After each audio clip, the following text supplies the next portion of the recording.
Welcome to the Nyancast. I'm Jim. I'm Sam.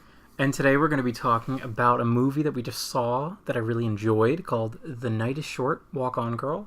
It was randomly shown in theaters. Yes, it was quite randomly shown in theaters. Was there any reason? Other than the fact that some great company known as loves to share the goodness of the world. So you have the Ghibli event. We just randomly had this in there. So yes. So The Night is Short, Walk On Girl is a movie directed by Masaaki Yuasa, which I can't believe I nailed that on the first try. Sure you did. He is the creator of several TV shows and movies. Well, I meant the creator of movies. You only told me one. You said Devilman Crybaby, and I'm like, okay, I'll see it. So yes, he made Devilman Crybaby, which isn't a very good comparison to this because obviously, like, Devilman Crybaby and The Night is Short, Walk On Girl have very different source materials. What? He also did one of my personal favorites, The Tatami Galaxy, which is a masterpiece, and I love it, and I cry every time. It's a perfect reaction. Sorry. Sam is just terrible. The first episode was very boring to me, and You gotta give it that 3-episode test. You always fucking stand by it all the time. It's like Dark Souls 1. Yeah, you gotta give it the 3 boss test. I got the 2, and I didn't feel like going to the third one. You're missing out on like the greatest game boring. of all time. But alright. I did not enjoy that. It is actually based off of a novel by Tomihiko Morimi. Was the novel first? Well, the novel actually was first? The movie was based off a novel. I know. What year did the novel come out and what year did the movie come out? Let me check. Because then the movie... I thought the movie was like an early 2000 movie. I seen like a screen for the movie, but I didn't actually know what it was from. I always assumed it was Tatami Galaxy. I think it's really funny you thought it was so much older. So the book, the novel is called, I'm going to try the Japanese, Yoru wa Mijakashi Aruke yo Otome. And in English, it's called The Night is Short, Walk On Girl. Okay. It came out in 2006. Okay, the novel. The novel did. Okay. So a little over, 12 years ago at this point? The movie premiered April 7th last year in 2017. I would have thought it was like an early 2010s movie. Nope, it is pretty new. That's why I was kind of confused why they showed it now, because it's, I don't know, the same thing happened with Your Name, though, where we saw Your Name like a year after the Japanese theatrical release. Yeah, and we got it like 6 months after they started showing in the U.S. because it went from the West Coast slowly over to the East Coast. That was one of the most baffling. It was so funny too because Your Name broke records all over Southeast Asia, all over Japan, and then went to Europe. I think I feel like it went to Europe. It probably was. I feel like it was literally everywhere. I remember people in the anime community on Annie Twitter that I follow were saying yeah, I got to watch it on an international flight that I took. Yeah. The people were finding really weird ways to officially watch it. Of course, there was torrents and stuff. Yeah, we had to go to the one movie theater is the most annoying one to get to compared to the other 5 we have around here. Yeah, but I'm really happy we did see it in the theaters. I think it really it's just a very gorgeous film. Minus the Tumblr girls. No, they were very endearing. Which, if you want more stories on that, you can listen to the actual spoiler cast we have for I'm sure we mentioned. I'm pretty sure we did. So basically, it's really interesting to me this movie's connection with the Tatami Galaxy. Yeah. So Sam, as he stated, he's not seen it. I won't be spoiling anything because I recommend that everyone see it because I think it's very great work. I watched the first episode and I wasn't too big on it, but you're Mr. Artsy man, so you're probably like it more. But you're I'm not sure if you'll like it, but then the first part of the movie was about alcohol, which I'm all for. Yeah, I honestly was kind of because I drugged Sam to the theater with me, and I was kind of nervous. I was Sam's probably gonna hate this and fall asleep. I was full of burger and soft serve ice cream at the time, so anything could have happened. But so it was actually the movie had kind of a weird start to me. Were you talking about the crowd or just the movie itself? Oh no, well the crowd. There was a very famous member in the audience with us. We were very graced by his presence. Red morph suit red fedora man. Yeah, he appeared to be a middle-aged Asian man with a red fedora and a skin-tight red morph suit. Weird. And he was there alone, which I assume is logical. Who else would accompany this man to the movie theater? But also our movie theater itself was weird because it had levels, but we were the top one. It had It was like a weird barricade in front of us. Yeah, like a weird balcony kind of feeling to it. It was bizarre, actually. Yeah, but like, yeah, it started out with like an alcohol like story. I'm like, that's really cool. I can dig like this whole movie's just about like exploring the night with alcohol. I'm totally for that, but I was disappointed by that. It wasn't. Yeah. Well, yeah, I really did love that scene, and I mean, alcohol is kind of an important theme in the movie, and like it's kind of like the first like the first and last major gate to adulthood. There are 3 parts to this movie essentially. If I'm correct. So we have basically sort of the endless. Well, I mean, most of the movie is like this endless night, but I think also what you're referring to is it's kind of got a seasonal thing where it's like each section of the movie kind of represents a season. Okay, 3 major parts. We have like a 4th one for like the last one, but yeah. So initially, the movie starts out where we get our characters introduced to us. Who this is also in line with what happened in Tatami Galaxy. The main character's name is Watashi, which is like the Japanese. Otashi, right? No, Watashi. Watashi, yeah. Watashi is the Japanese pronoun for I. Because he never says his name and he's never given a name, so this he is a always girl, though, right? No. In Tatami Galaxy, the main Tatami character Galaxy. All right. is like the male. In this, they call him senpai. Yeah, he's senpai because he's older than Otome, the main girl who they refer to as Kohai. Who in the original they only refer to it as the girl with raven hair or raven black hair. Yeah. And it's really funny to me how they changed their character. So I know. So at the end we got like a director interview thing at the end, and he said that this is like an alternate universe to Tatami Galaxy or something like that. Yeah. So that's the definitely the best way to go into it. Is he even himself kind of says like it's not. It isn't the same characters, but they are the same characters ostensibly. The location's the same. Like it takes place at the Kyoto University, and it's just also the visual style. The characters all have pale white skin and very colorful. Like the color really pops, and the character designer is just fantastic. I wish I had his name down here, but the same studio does a movie. I'm pretty sure. He said he got the same guys who did Tatami Galaxy. He said he got the same staff. I can't confirm that it was the same studio though. I would assume so, but like this, it was distributed by Toho. Yeah. So. And like I mean like even like look at A1 Pictures. A1 Pictures isn't really even like a proper like a anime studio because it's more of just freelance artists. So I wouldn't be surprised if it was whatever. But anyway, the staff that worked on it. Yeah, he did say that he brought a lot of people back. You can noticeably see the character designer. Mm-hmm. So yeah, basically, let's just go through the plot really quick. I guess it's pretty simple to sum up. I think. Girls' night out with senpai chasing after her. Yeah, so she's at a wedding and I think she's 18 because I think in Japan I'm pretty sure she's 18. The age of drinking is 18. Yeah. So she's this is her first real night out, and she decides she's at a wedding, and then her senpai's there too, and he's like talking about how he wants to woo her over, and talking with his 2 friends. He's constructed all these scenarios and where they meet up by chance. So he's trying to because he's too cowardly to actually approach her like a man and speak his feelings. He's quote unquote accidentally bump into her. Yeah, until they create this idea that it's like fate, so that she will. Which we have another character too, Don Pantsu or Don Underpants, who is also sort of fixated on this idea of fate. Yeah, we'll get into. Once we get into like the second arc, I think third arc. I think is when that was the second major. So the second one was the book. Third one was the play.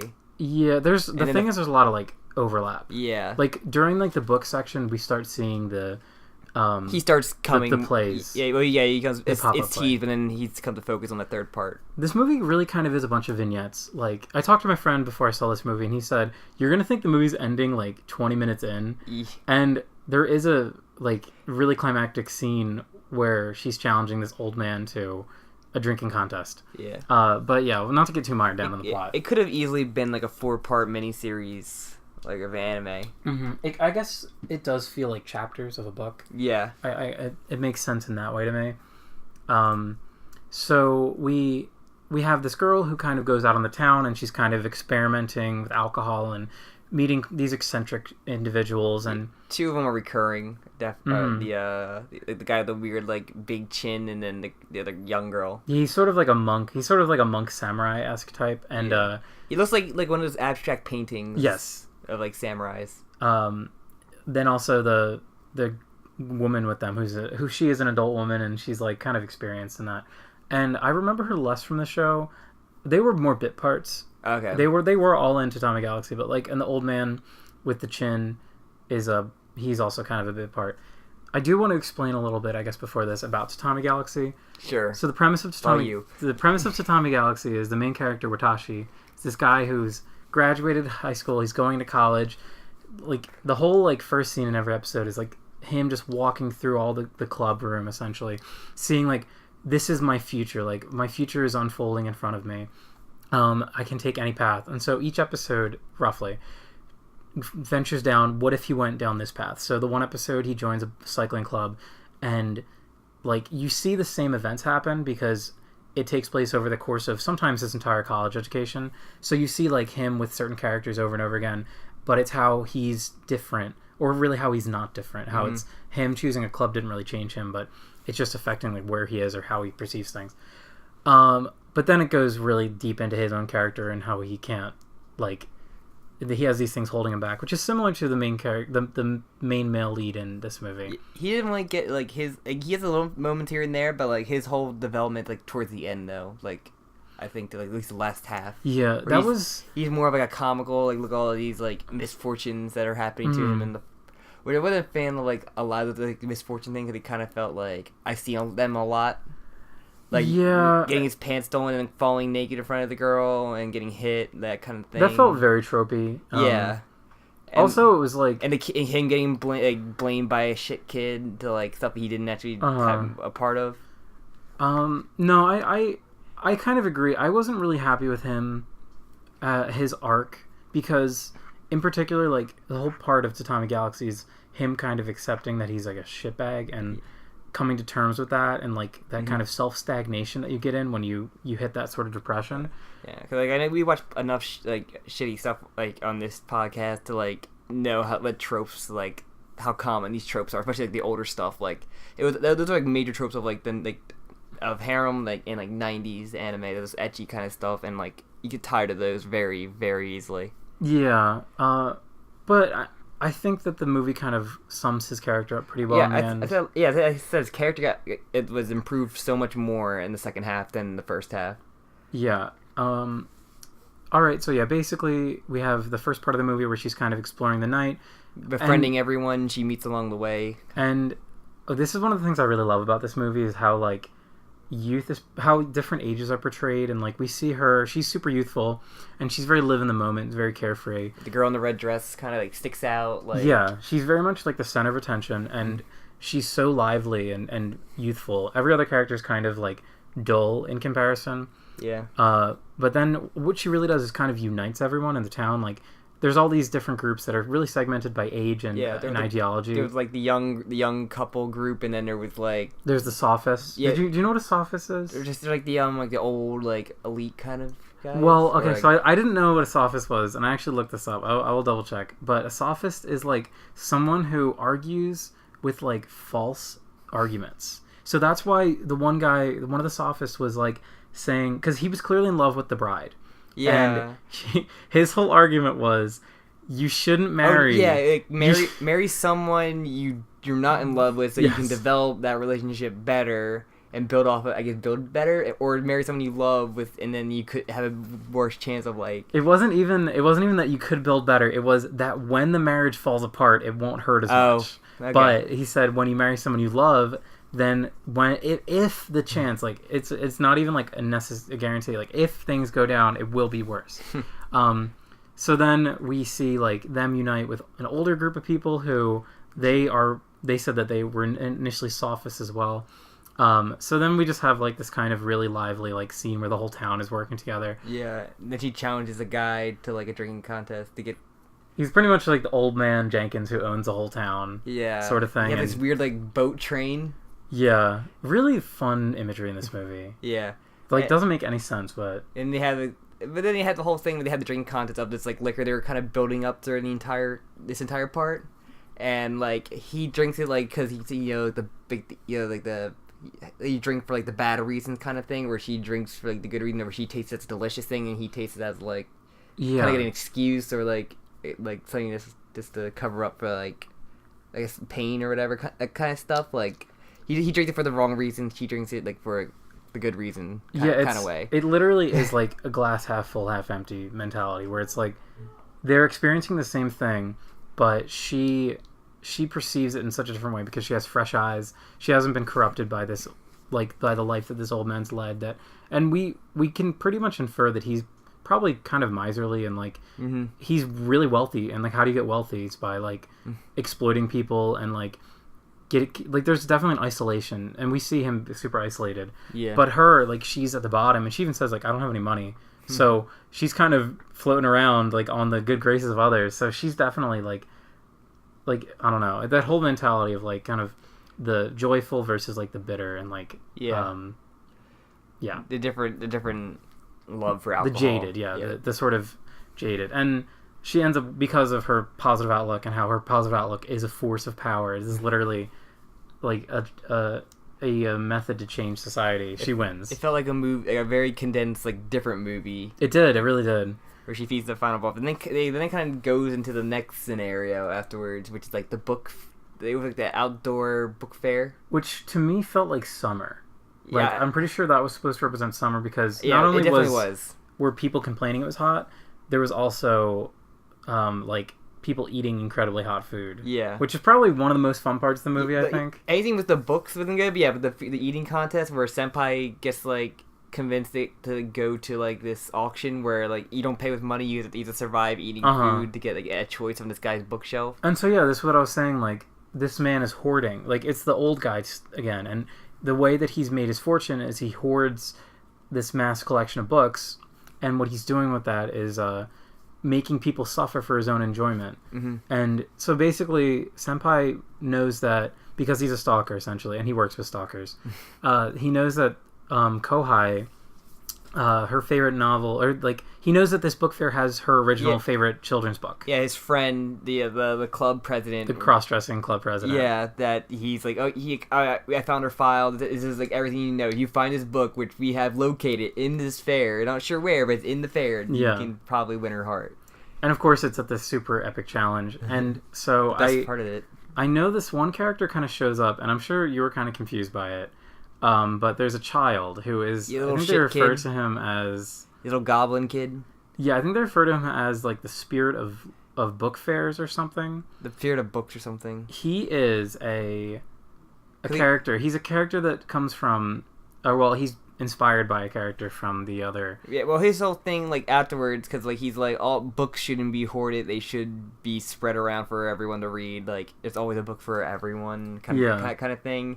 But then, like, he goes again just to be a shit kid towards our senpai, and, like, gets him, like, his pants, like, he also gets, like, him to be, like, almost like, attacked by, like, the entire fair, which is, like, I'm like, why? It's, like, no point. It's because... He didn't come up, like, that much of an asshole to the kid, like... But, like, their ideologies are so opposed. Yeah. So, like, I think there's a really important message in this whole sequence. So, the child is based off of a character called Ozu from the original, and from Tatami Galaxy, who is... like a man who the main character hates, but he's his best friend, and he describes him as looking like a yokai. So that's why he has that kind of weird look to him, and he's got like a beak. The goblin. And he hates him. He hates this guy so much, but he's really his only friend, and he's kind of a shit. But I don't know, like the problem, like with Tatami Galaxy, it's told through the main character's eyes, so of course everything's gonna be like, oh, I'm the victim, blah blah blah. But so basically, what I was saying, like the book spirit's whole thing is like he wants there is a. It's very socialist in a way. I hate to bring it, almost communistic, where you've got one person that has hoarded all of these resources or whatever, these books, and what he does is he kind of uses magic to make it so that the books all like destroy, like they burst out of his collection and then they reintegrate themselves within society, so that everyone, like there was a scene where everyone was competing with the protagonist, or what's his name, senpai, to get a book, and they all failed, and they're all like driven angry and like mad and crazy about it. But in the end, because the the Ozu, or whatever the kid's name was, destroyed the system, they were all able to get what they wanted. Well, Senpai had to hold on to the book to make sure like she would get it, but like, but I'm all like, he actually was gonna give the book to someone. He didn't have to like send that one away. Yeah, but I mean, like, the kid hated him so, for no reason. Yeah. He had no good reason. Well, I mean, he's kind of a shit. Like, he's kind of friends with like shitters. But he hit him because the kid put ice cream on him and like kind of talked shit on him for like being the one that hit him. Like, I don't know. Like, it's not my fault that you ran into my ice. I ran into you. You ran into me. Kind of. That's like a shit kid. Shit children are the worst, and I hate that trope of just like getting the person blamed. I had no problem with it. I don't know. I just hate that trope. I just was delighted to see Ozu appear again, because I'm sure you were. He's a great character. But yeah, so that's like basically that arc, and then it starts leading into the what's it called? Sort of, I think, the school festival. Yeah, so I think this was supposed to be fall. It was fall festivals. Technically, like, I guess you could say most of the movie is the festival, but like this is where, like, at the very end of that sequence is when the pop-up plays start coming up. Mm-hmm. So basically, there is a secret organization who are, when they are captured, they are literally imprisoned, and they are a secret organization of play actors who... It's something like I would think like Kill la Kill would have, just this weird like this, like student council had like this power, and they would just throw these like renegades like into like, the school jail. Yeah, they really do.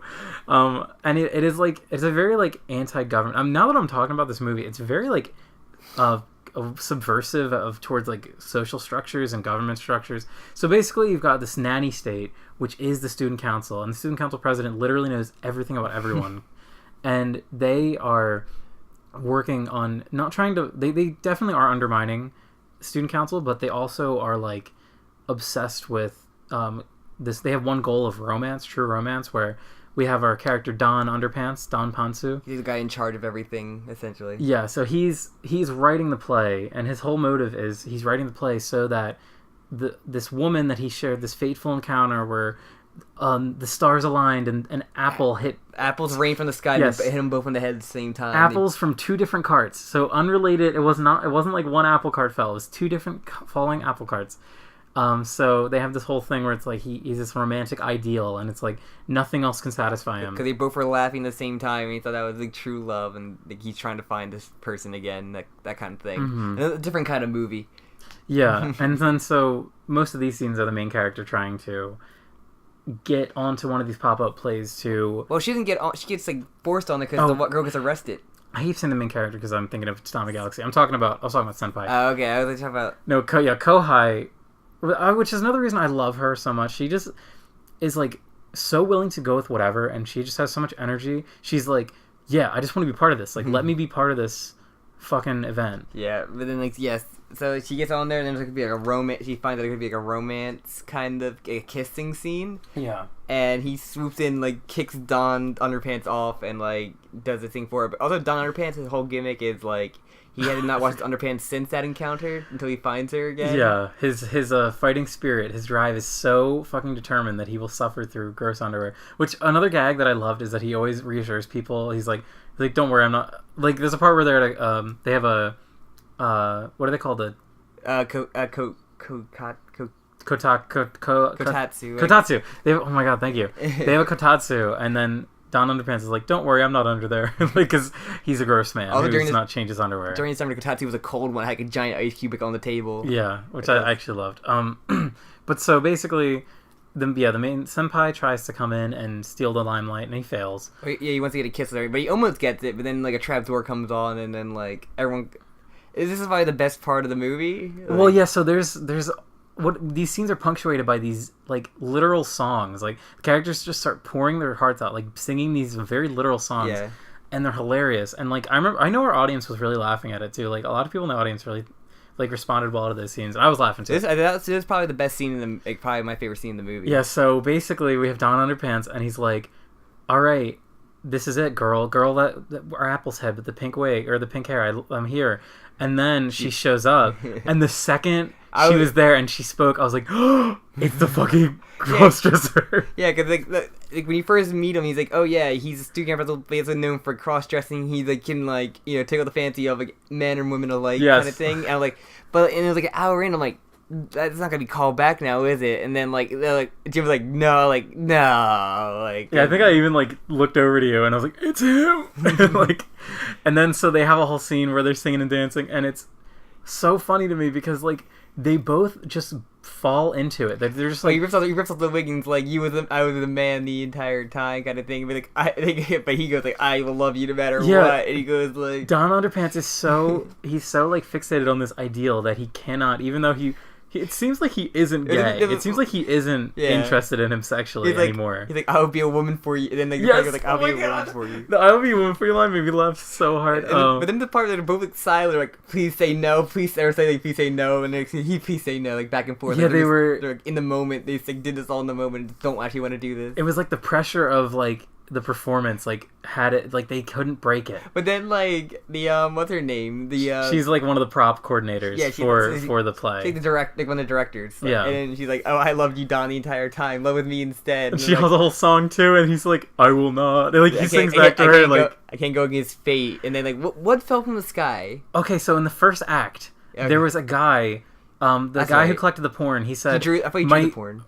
And I think he collected it, but he was like, I used to have a fish farm, and then 2 tornadoes came and stole all my fish. So then, like, he had names for him too. Yeah, and then he like wakes up while the scene happens. But 2 fish hit their heads simultaneously. They hit the Don Underpants and the director girl. So then they immediately are just like, yeah, we're together now, and it's hilarious. Yeah, it was really good.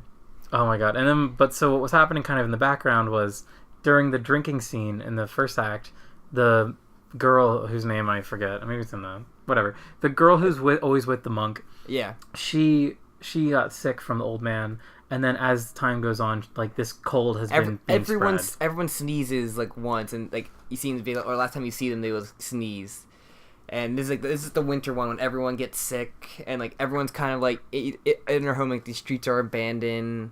Don Underpants is like at like 7-Eleven grabbing like with a Coke. He was having Coke and ginger. He was boiling Coke and ginger. And like he was like disgusting looking. I know. I didn't even recognize him at first.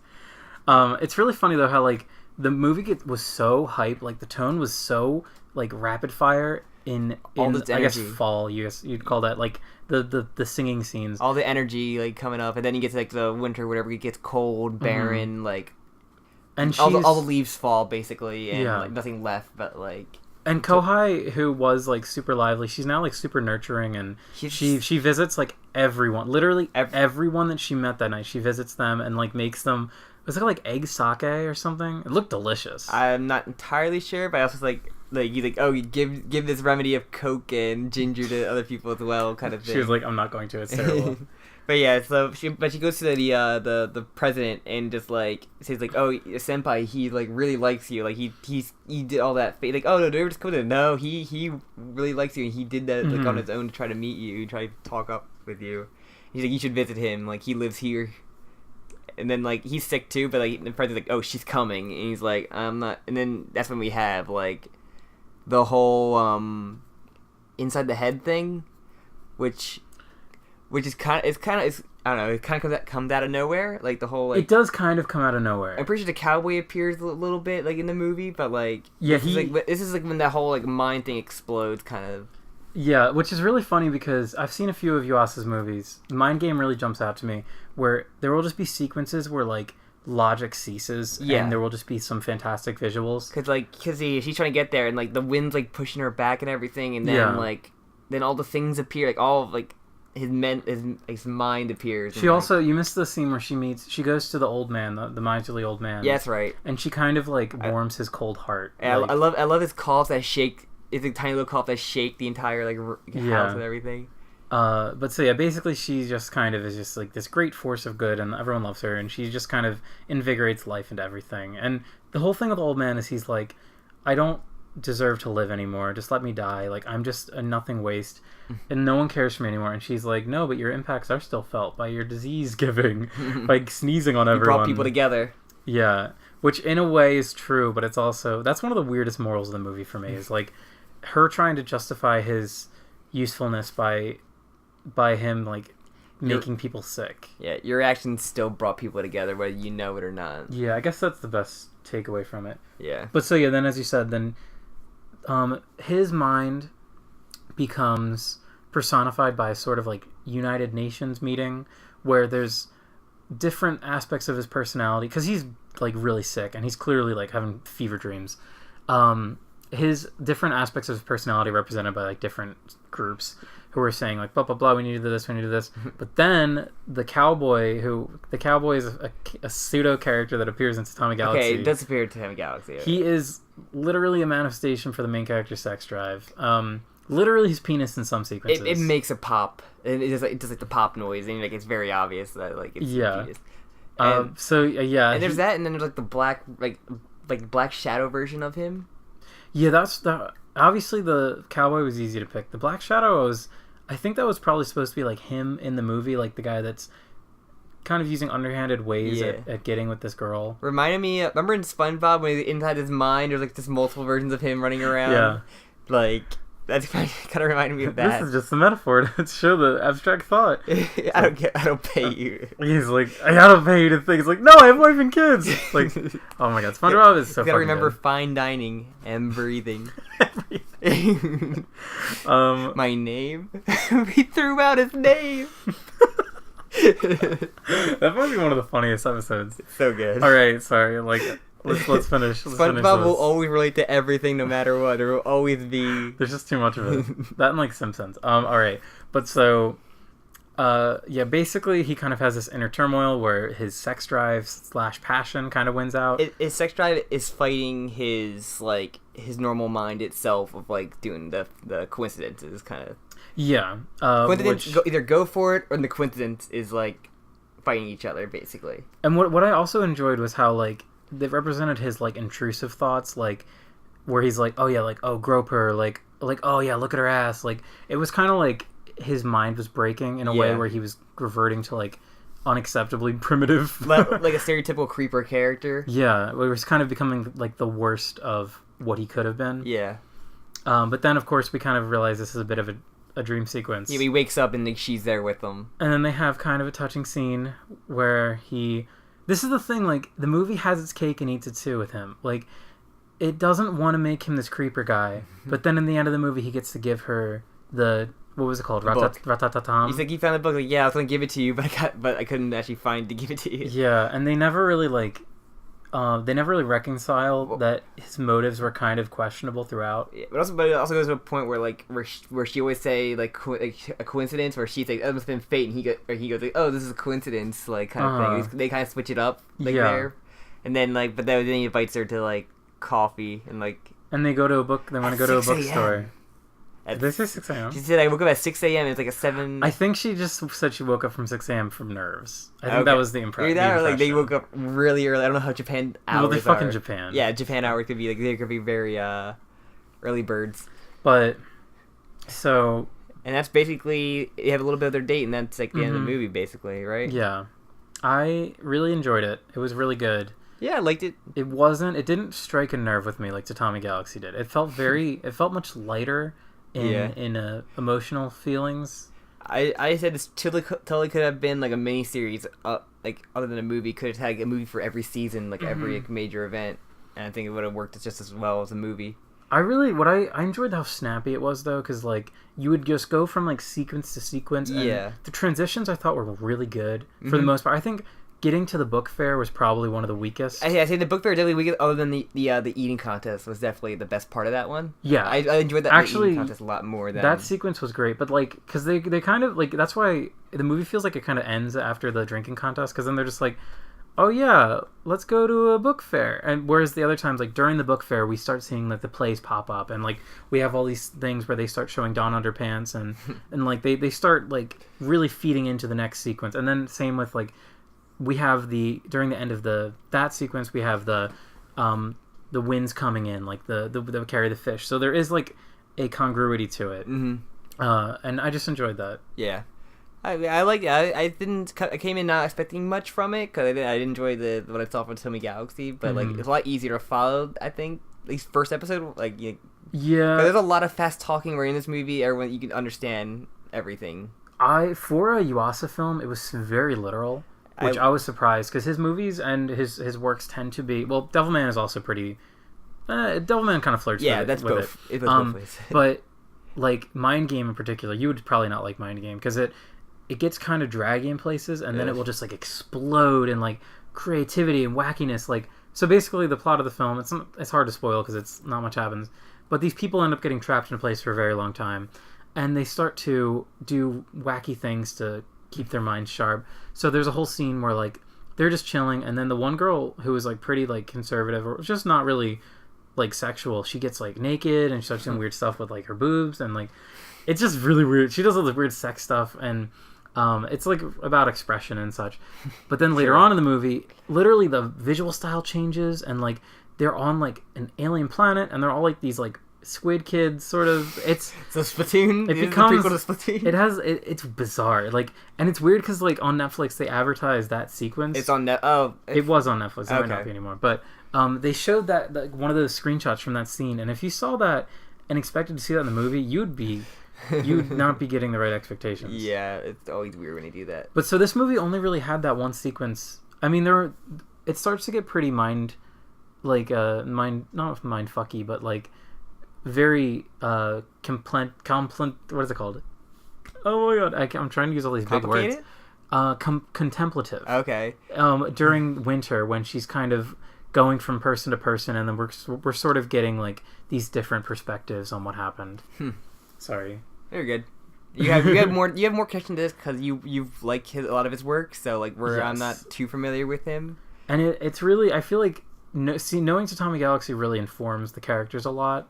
Like I felt like going into the movie I knew the characters already. Mm-hmm. Except I really wanted to talk about this earlier.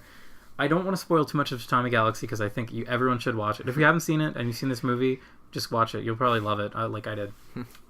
The main girl in it, so Otome in this movie, who is known as the Raven-haired girl or whatever, she is almost entirely different. She's very like sort of underdeveloped in a way where she's more of a mysterious girl. Yes, she's very much like sort of like a character to win. Like the main character's constantly like meeting her and like trying to get with her, but she's very like withdrawn and non-emotional.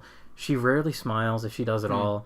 Her design is identical almost, but this character is such like a joyous. Yeah, I remember her hairstyle from the Tatami Galaxy, and it looked like. I love her. She's one of my wives. One of my many wives. One of your many waifus. Yeah, I love Tatami Galaxy though. It's just so fantastic. It's such a complex series that goes into like such deep emotional places and has such great like philosophy. Mm-hmm. It's not. What always is confusing or interesting to me is that it is an adaptation of a novel. Also, is it like an actual like written novel, yes, or like an actual novel? Yeah. So like the visuals of it are its own, but like the sort of idea, like I don't want to spoil anything, but like the idea of like a Tatami Galaxy is like pretty important near the end of and like that philosophy is really important, and it really has a lot to say. But yeah, I feel like these movies are good like companion pieces where you can enjoy the one and enjoy the other, but I guess you don't really need them both. But I'd say go for it. Well, I went in without like watching much of his work other than Devilman, and I thoroughly enjoyed it. Like it's entertaining, it's fun, it has funniness, it's like some great visuals. Like it is just a gorgeous film, and in terms of visuals, it's like every scene has something interesting to look at, or they would always do this thing where it would get really minimalist and it would just like show a lot of very simple shapes, and it just looked so iconic to me. Like I knew that if you showed me any frame of this movie, just based on like the color theming alone, I would be able to tell you, oh yeah, this is from this, compared to like something else, because the way that the coloring was done was so expertly done. Yeah. I definitely recommend it though. Yeah, I could just probably gush about this for. Hey, yeah, I could probably let you alone. 2 hours. With talking about. I'm really dying to see it again. Actually, I'd love to see what I missed, because as I said, like just talking about it, I've been able to like. There's so many like morals and messages that are just hidden within the text. I think it was cool that they showed that in theaters though. Yeah, I love Fathom events. Fathom events are. Like, I think they did, like, Ghost in the Shell back in the day. Like, yeah, we saw that. We've seen so many, like, classic anime films because of that. I'm pretty sure the Ghibli things part is... Yeah, that's Fathom events. Which next is oh, wait, actually might be G-Kids. Maybe. It's G-Kids. And then next up is Totoro for the Ghibli. Maybe this is G-Kids too. Whatever. I know Totoro's next. Yeah, I've never seen Totoro. November. So I'm really excited. I'm making you see DBZ movies, the redones with me. Oh, I forgot about that. I want to see Fusion Reborn really bad. Oh, they're gonna be like 40 minutes long. I think they're around 60 minutes. I'm pretty sure they're like an hour long. I think depending on them. Because Bardock, I think is an hour long because that was like a TV special, not really a movie. So it was like I think it was 2 episodes. Fusion Reborn's 55 minutes. Okay, I want to see Janemba done in like, because I'm pretty sure they're redone, or like they up the quality of them. Yeah, they probably just like they're doing Bardock, Father Goku, and they're showing the Broly movie, but they're showing like the Fusion Reborn and Bardock like the 3rd and the 5th of November, and then Broly movie's like a different time than that. It's like really weird the way they advertised it, because they advertised them like the one back to back, the other one they advertised on its own. But and what was the other movie thing they were showing that you were interested in? I don't know if I want to see it, but they were showing the original Transformers cartoon. Right. I'd be down for that. I don't think I've ever seen like the original other than like the big Optimus Prime moment. Yeah. And the song. It's really bizarre. Oh, well, you got the touch. There's also another song. They use a Weird Al song in it. Strangely. That's great. Yeah, I remember really liking that when I saw it a few years ago because it felt really dark. I know it's people like shit on the old Transformers series, but I watched a bunch of it, and like it's usually still well loved. I don't think people shit on it nearly as much. I mean, like it is just like a means of selling toys. It is a commercial. Oh yeah, like that GI Joe, like. But every I definitely toy in every 80s cartoon is made to sell toys. That's true. Except like fucking Belladonna of Sadness or like weird like art films. No, we're not talking about art film. We're just talking about like G.I. Joe, Thundercats, He-Man, you said cartoon, but, all right. American cartoons. Yeah, True American cartoons like G.I. Joe. I don't think Belladonna of Sadness is. No, like Mom, I want the Belladonna of Sadness toy. I wanted to feel just as sad as they are. I feel like is it even called Belladonna of Sadness? I don't know. I never heard of that. I thought it was called Belladonna of Sadness. No. It's basically a crazy movie. Okay. I think it's actually might be an anime. Okay. Whatever. It's not important. I don't know why I'm talking about this. Yeah, I don't know why you're talking about that either, Jim. Belladonna of Sadness is a 70s film, so sorry I was a little off. Get it right. Do your freaking research. It's one of those crazy fucking like art movies, like looks like literally like ahead of its time and everywhere. Sure. But just look at those visuals. Okay. Doesn't it look fucking gorgeous? Yeah, but you're not gonna get toys of that. Unfortunately, You're not gonna sell American toys of that. I'm pretty sure there's like rape and stuff in it too. So I'll just take the She-Ra and what's the girl from Thundercats? Cheetara. Cheetah. And Evelyn. Very dumb. Great name. Very stupid. I never cared about Thundercats. I was more Transformers was more the thing if I had anything, because there was at least when I grew up I had more the CG animated one like Beast Wars and all that shit. I literally didn't know what Beast Wars was, but I got into Transformers like right after it. So I remember I got an Optimus Primal toy for Christmas because I remember I think it was called Transformers. Oh fuck! It was the one with the Minicons. If you're a Transformers fan, Minicons. No, the Minicons are great. I think the GoBots. Yeah, no, Minicons are fucking great. Minicons are like great. Power ups. I think a GoBots. Transformer, what's it called? Assemble. It's got a name with an A. Probably.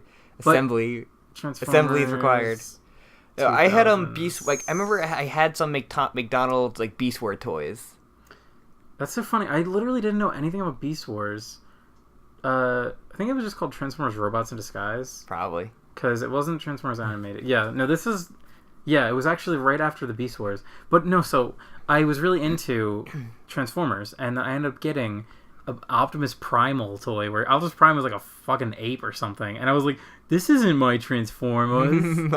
My Optimus Prime. Give me my Bionicles now. Fuck these guys. I saw a really good tweet where it said... the amount of Bionicles released during Obama's term, and it was like 8, and like the amount of Bionicles released in Trump, and it was like 1. It's like, do we need to say anything else? Like, come on, guys. I had so many Bionicles. I love Bionicles. They're Bionicles so cool. were very important to me.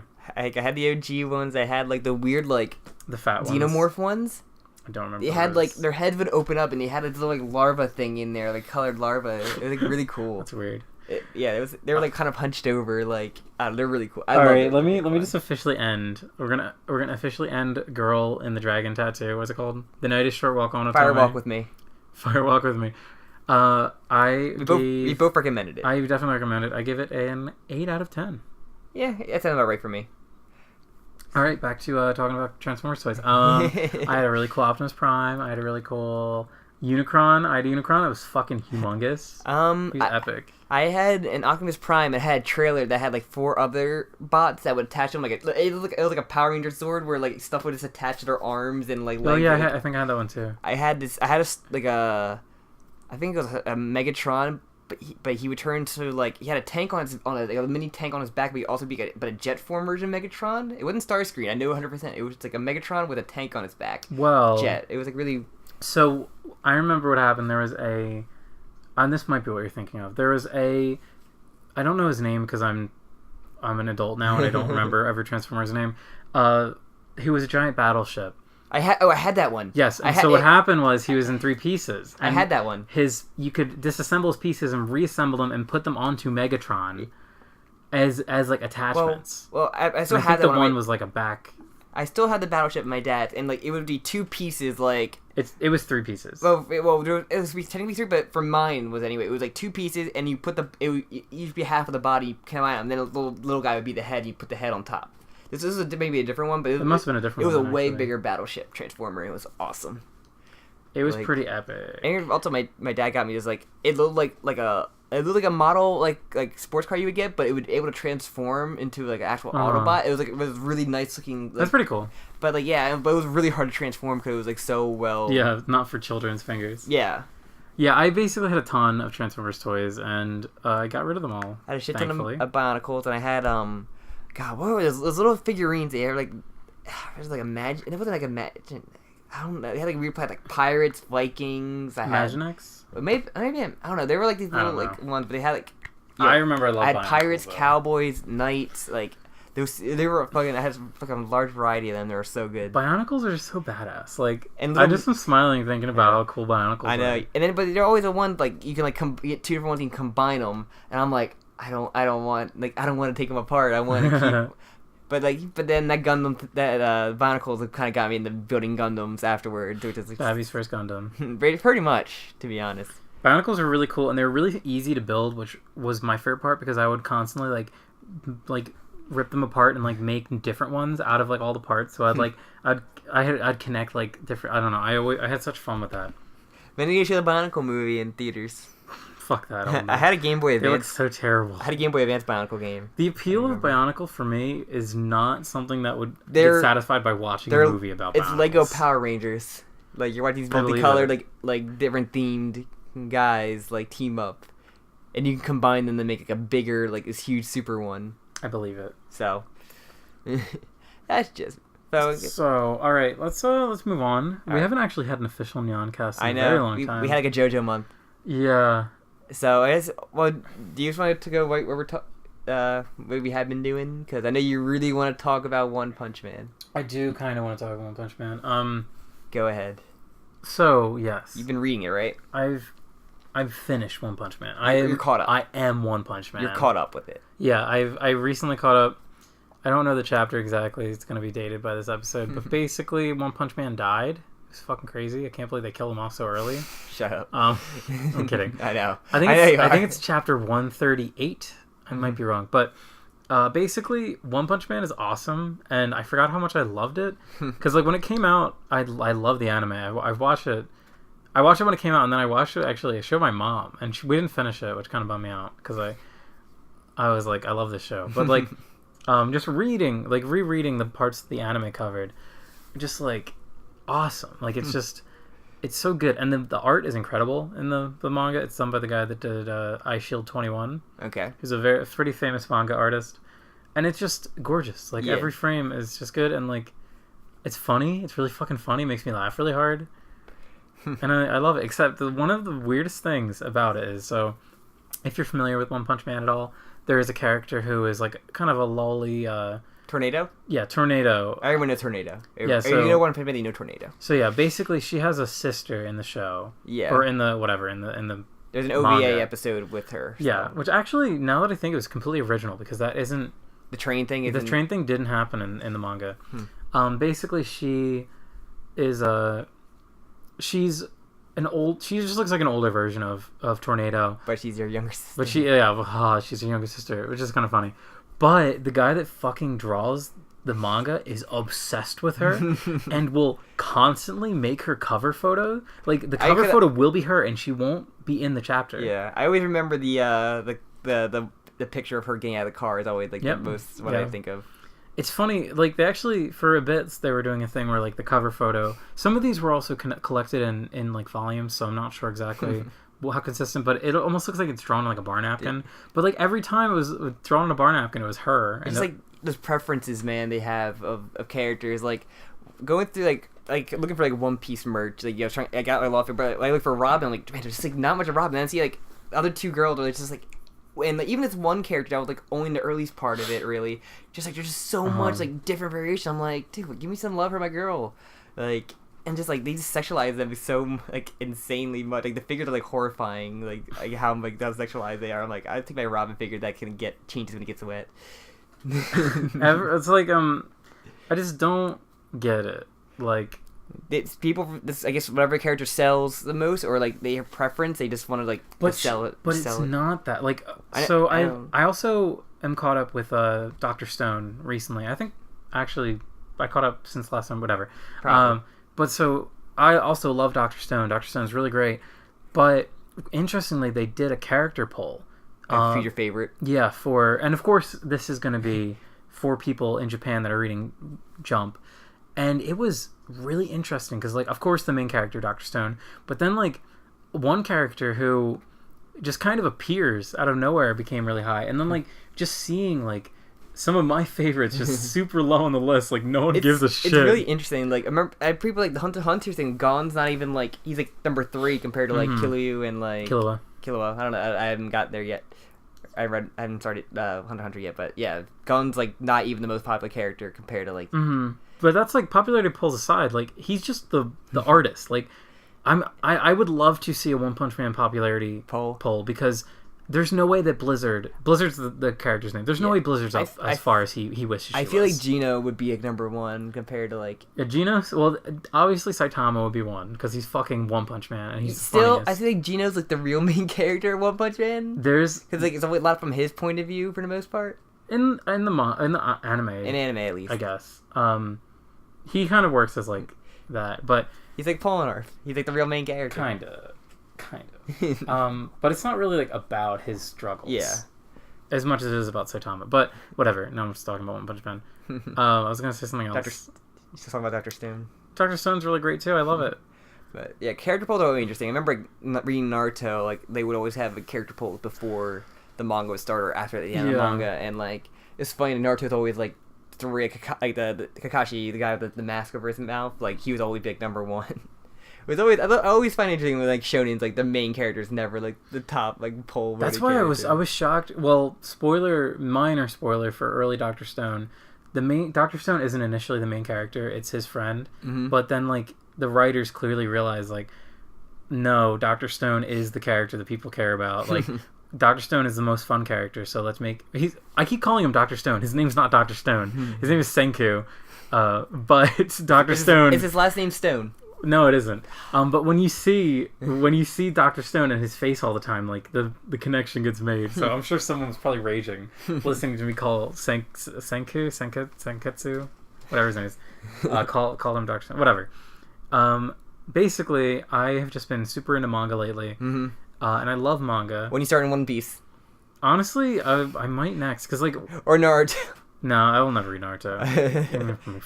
I can never read Give me a solo episode I can talk about Naruto. Alright, I'll leave the room. Leave the room.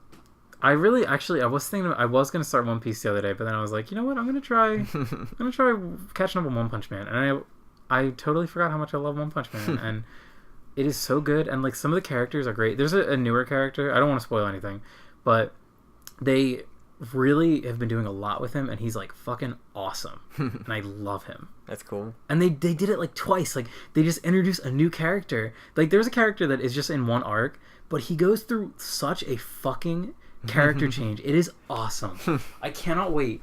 Look, I don't know if you're ever gonna read the manga, but I can't wait for season 2 because like so much happens from like where season 1 ends to right after the where I am currently. Yeah. And right now it feels like it's just at the beginning of like the end of the arc, I guess you'd call it. Mm-hmm. So I'm really wondering like if they're going to condense, if they're going to split it up. Like we'll see. Anything else you did? Read? I spent a lot of time talking about One Punch Man. I'll stop. I'm talking about. I watched both Blade Runner movies. Both Blade Runner movies. I watched both Blade Runner movies. The first one was good. I guess it was okay. The second one was better, and I liked it a lot. Respect my boy the Goose. Batista was in it, which I didn't even realize until like the movie was way over, and I was like, "Oh, that's Batista." I love Batista though. He's such a good. He brings so much like heart into his characters. That's good. I love him. Wrestler, original wrestler. I love him, and I can't wait for the third Guardians of the Galaxy movie. You should see some of his ridiculous. It's gonna be so fucking funny in it. You should see some of his ridiculous wrestling moments. Some of them are very entertaining. I'm sure you missed my joke, Sam. I talked about the third Guardians of the Galaxy movie, and you didn't bat an eye. I'm trying to tune out most of the Guardians clusterfuck that's happening now. Well, you don't have to worry about it now because it's not being made. Yeah. So, is that it? I guess so. Yeah, talk about your stuff. All right. I think I told you about. I was reading the recent run of Iron Fist. I'm not sure if it's still ongoing or if it's done, but there's basically 3 different arcs that I read. Yeah. The first one's kind of like a 70s kung fu movie of him just kind of getting some ways for this like kind of like a tournament kind of thing, but like it's not really a tournament. He's going from like one island to another to fight their fighter. And it's just like the art's very awesome. Like, the cover art is really cool too, and like it's really enjoyable. Like the writer, I forget who the writer is, but he definitely did his research on Iron Fist. Like a lot of callbacks throughout this run. Mm-hmm. Second arc is like him teaming up with Sabretooth, and people know like Sabretooth's first appearance is inside Iron Fist, and that was a really good arc as well. Like the art is just really beautiful, and like they just put so much like little references like here and there is like great. And then the third arc was like a weird tie into like a mini event they had going on with a bunch of characters, but the artist who was doing it before I guess wasn't a part of it, and you could definitely tell like it's just not good, the art, compared to like how amazing it was before. It's the biggest problem with comics. But American comics. The story had a lot of callbacks to Iron Fist history, which I think the story was like way better than like the art, but like I still wish the art was there because it would have made that story I think way better. That is one of my biggest problems with American comics is like inconsistency with the art, where it's like they're so okay, I'm comparing it to manga. Americans are like very lazy when it comes to Japanese standards, where like they will like work their fingers to the bone, and like because of that they'll switch artists a lot, or they'll have relief artists come in. Yeah. And like that's cool and all for like the welfare of the people, but honestly I'd rather them put the story on hold so that it can be consistent. Like that's why One Punch Man. That's why like a lot of ongoings are hard to do, where I think like the miniseries, like I love like Carnage USA had like one guy do the art for all 5 issues, the cover and the inside art, and it's like amazing. Like he's like the best symbiote. Like Clayton Crane does like amazing symbiote just art. Like consistency, which is like so probably lacking in comics nowadays. Probably the best Carnage ever looked, like compared to like that 90s design where he's just like really, you can see like the stuff melting off of him, and like it looks like horrific. And definitely read Carnage USA. Any like symbiote done by Clayton Crane is awesome and beautiful to look at. And I'm trying to think what else I just want to keep shitting on American comics for a second. One of my favorite manga right now, Land of the Lustrous, is written and illustrated by this woman, same person, and like it comes out every month, like once a month, and its chapters are kind of short, but like having one person do it, and it's consistent, and like you know what you're getting every time. I mean, remember it was Fraction, Aja, Hawkeye. That was all consistent. No, it wasn't. I think except for like the no, they'd always except for the Kate issues were done by someone else. I thought that there was like every once in a while they'd have another. I'm pretty sure the Kate issues were done by someone else completely. I need to look it up, but any American comic, the deadline is what matters. Well, I mean, it matters in Japan too. They just care about their worker welfare less. I think the Clint issues were done by Aja, and like the K issues were ever done by whoever does like. I don't know who the artist did for that, but I remember specifically that there were a few Cause I remember there were a few. It was just about like Kate in California, and they were done by someone else completely. No, I'm talking like even earlier than that. Like I remember the first like 10 issues. I think there was one, and because the reason it was on hiatus was because of Aja. But yeah, I'm trying to think. I haven't really watched much stuff. I'm trying to think. I played getting a little bit back into Monster Hunter. Nice. But other than that, I haven't really. I've been like trying to decide when to dive back into One Piece. I got like stuck with the Dressrosa arc, so I'm trying to like. I want to grind through that. Just do it. I'm trying. Just fucking do it. And yeah, that's basically I haven't really watched or started anything new. Whenever I like, I was talking to our friend of the show, Nick, about reading manga, and like when I've been reading lately, it's just like I'll binge like fucking dozens of chapters. But I've tried this other show manga that we love, Watamote. He's really into it, and he's caught up. And like when I try and read it, and like I can't binge it. It's not. It doesn't have the same like appeal where it's just like. Whereas like a shonen like One Piece, it's like they're leaving you hanging, so like you want more, and like. Yeah. I don't know. With that, it's for me. It's like you just can blast through. Slice of life. I mean, my sister told me that apparently there's like a Fruits Basket like continuation manga now. Really? Yeah. So. I was like, that's interesting. I might actually like. I watched that entire series with her before.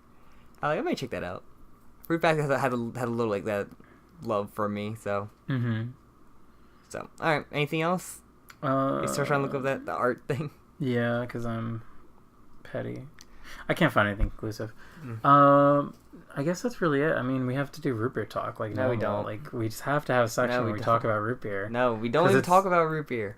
Yeah, remember when I like forgot the origins of it? Like it got so perverted with like coffee talk and like. You change it out every time. So Sam, what's your favorite kind of root beer? We talked about that before. I can tell you where it stems back from. Where? One of our early episodes. Do you remember the anime? Oh, it's A&W. It's gotta be. Do you remember the anime? I went Cat Planet Cuties. Yes, there you go. Was that really the first time we talked about a root beer? Because that was when it was on there as like it was that advertisement product placement was there front and center. I thought we did it before that though. Nope. Oh my god. Front and center with A&W, and I wouldn't shut up about it, and then I stopped shutting about it, and then you wouldn't shut up about it, and then you change it up. I'm afraid to revisit the deep lore. Those old episodes. Episodes before the better mic. It was like before the better mic. Because we had two mics. We did have two different mics. But now we have a good quality mic. Epic. So, alright, anything else? No. Alright, then where can they find us? Find us on YouTube. Oh shit, we went an hour. Yeah, we ended up talking about the island with the dragon tattoo pretty long. And Bionicle and Transformers. That was a funny little tangent. Alright, you can find us on YouTube and iTunes. Look at the Nyancast, you'll find it. Yeah. Also on Twitter if you want like updates on the episodes come out, because Jim does the scheduling and I don't know yet the real schedule. Don't try to cut me off. No, I'm saying don't plug the Twitter. I don't ever use the Twitter. Use it when you post it when episodes are out though. That's true. That's like what you should. That's people you really follow podcasts for when say when they're out. Well, because we don't have a solid schedule of actually like releasing stuff. No, not anymore. We try to say at least it'll be sometime in a week. Yeah. All right. But thank you very much for I've been listening. Jim. Thank you. I'm Sam. Bye. Bye-bye. So I'm thinking